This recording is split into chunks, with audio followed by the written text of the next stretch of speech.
మీ business ఏదైనా మీ ఊర్లో promotion చేయాలంటే అది సుమన్ టీవీతోనే సాధ్యం. ఇప్పుడే సంప్రదించండి.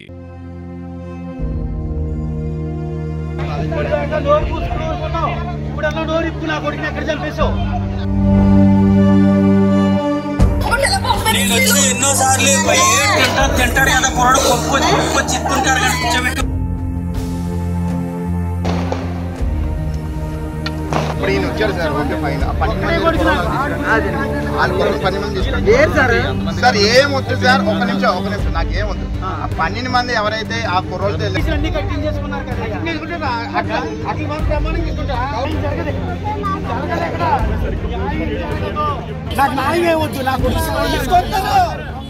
నమస్తే, వెల్కమ్ టు సుమన్ టీవీ.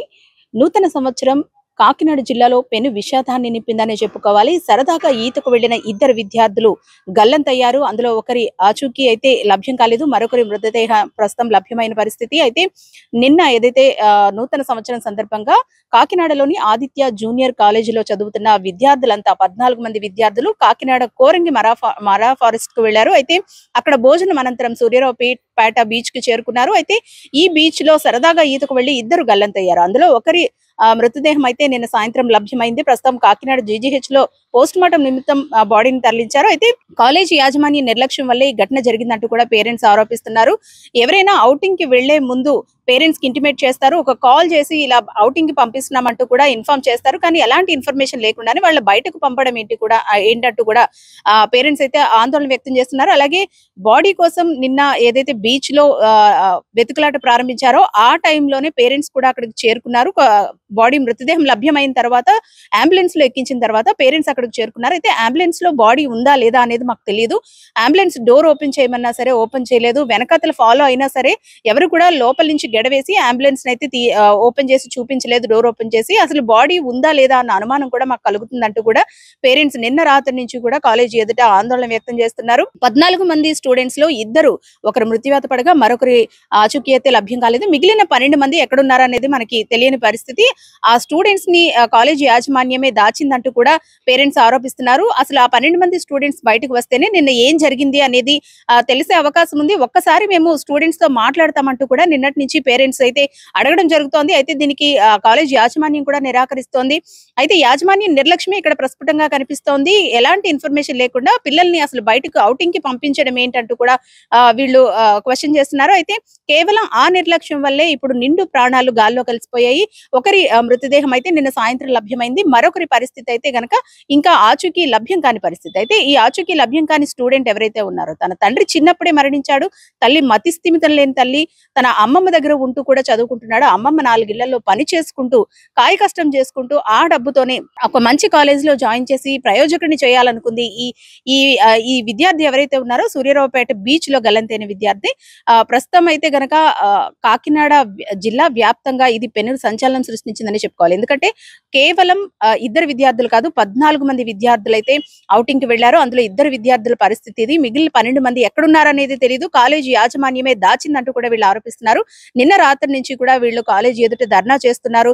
ప్రస్తుతం కాకినాడ జీజీహెచ్ కి అయితే బాడీ చేరుకున్న పరిస్థితి. తమకు న్యాయం చేయాలంటూ కూడా వాళ్ళు డిమాండ్ చేస్తున్నారు. చనిపోయిన మా పిల్లలు తిరిగి రారు, కానీ ఈ ఘటనకు కారణమైన కాలేజీ యాజమాన్యంపై చర్యలు తీసుకోవాలంటూ కూడా పేరెంట్స్ కోరుతున్నారు.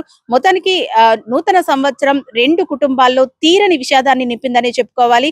కళ్ళ ఎదుటే తన కొడుకు నిర్జీవంగా పడి ఉండడాన్ని వాళ్ళు జీర్ణించుకోలేకపోతున్నారు. కాయ కష్టం చేసుకొని పెద్ద పెద్ద కాలేజీల్లో చేర్పించాలన్న ఒకే ఒక ఉద్దేశంతో ఎంతో లక్షల్లో ఫీజులు కట్టి ఈ కాలేజీలో జాయిన్ చేశాము. కేవలం కాలేజీ యాజమాన్యం నిర్లక్ష్యం వల్ల ఇప్పుడు నా కొడుకు నిండు ప్రాణం పోయిందంటూ కూడా ఆ తల్లిదండ్రులు ఆవేదన వ్యక్తం చేస్తున్నారు. వాళ్ళ ఆవేదనని తీర్చేవారైతే నిజంగా ఎవరు లేరని చెప్పుకోవాలి. ఎందుకంటే చేతికి అందొస్తాడనుకునే కొడుకు కారణరాని లోకాలకు వెళ్ళిపోవడంతో తీరని శోకంలో మునిగిపోయారు. ప్రస్తుతం కాలేజీ యాజమాన్యం మీద చర్యలు తీసుకునేంత వరకు కూడా తమ పోరాటం ఆగదంటూ కూడా వాళ్ళు ధర్నా చేస్తూ ఉన్నారు. మరి కాలేజీ యాజమాన్యం ఏ విధమైన సంజాయిషి ఇస్తుంది, దీనికి సంబంధించి అసలు ఔటింగ్ కి వెళ్లే ముందు పేరెంట్స్ కి ఎందుకు ఇన్ఫార్మ్ చేయలేదు, వీటన్నిటికీ ఒక క్లారిటీ ఇస్తుందా లేదా, అసలు ఆ 12 మంది విద్యార్థులు వాళ్ళతో పాటు వెళ్లిన స్నేహితులు ఎవరైతే ఉన్నారో వీళ్ళందరూ ఎక్కడున్నారు, అలాగే వీళ్ళు అసలు ఏం జరిగింది అంటే పేరెంట్స్ ప్రధానంగా ఆరోపిస్తుంది ఏంటంటే స్టూడెంట్స్ మధ్య జరిగిన గొడవలో వీళ్ళిద్దరిని కొట్టి చంపి సముద్రంలో పడేశారు అని వీళ్ళు ఆరోపిస్తున్నారు. అయితే దానికి సంబంధించి ఒక క్లారిటీ రావాలంటే స్టూడెంట్స్ కూడా బయటకు వచ్చి మాట్లాడాలంటూ కూడా పేరెంట్స్ కోరుతున్నారు. అయితే యాజమాన్యం మాత్రం దీనికి నిరాకరిస్తోంది.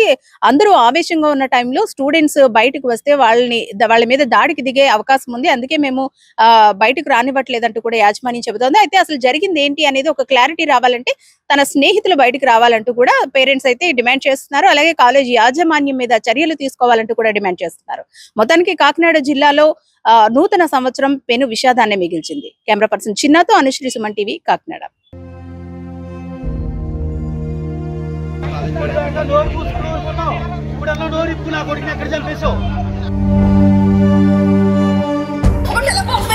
ఎన్నో సార్లు తింటాడు కదా పొరడు కొనుక్కొచ్చి ఇస్తుంటారు కదా కూర్చోబెట్టి. ఇప్పుడు ఈయన వచ్చారు సార్, ఓకే ఫైన్.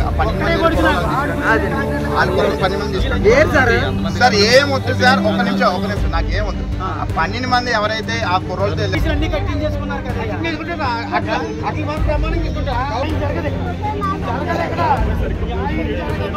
నాకు న్యాయం ఏమొద్దు, నాకు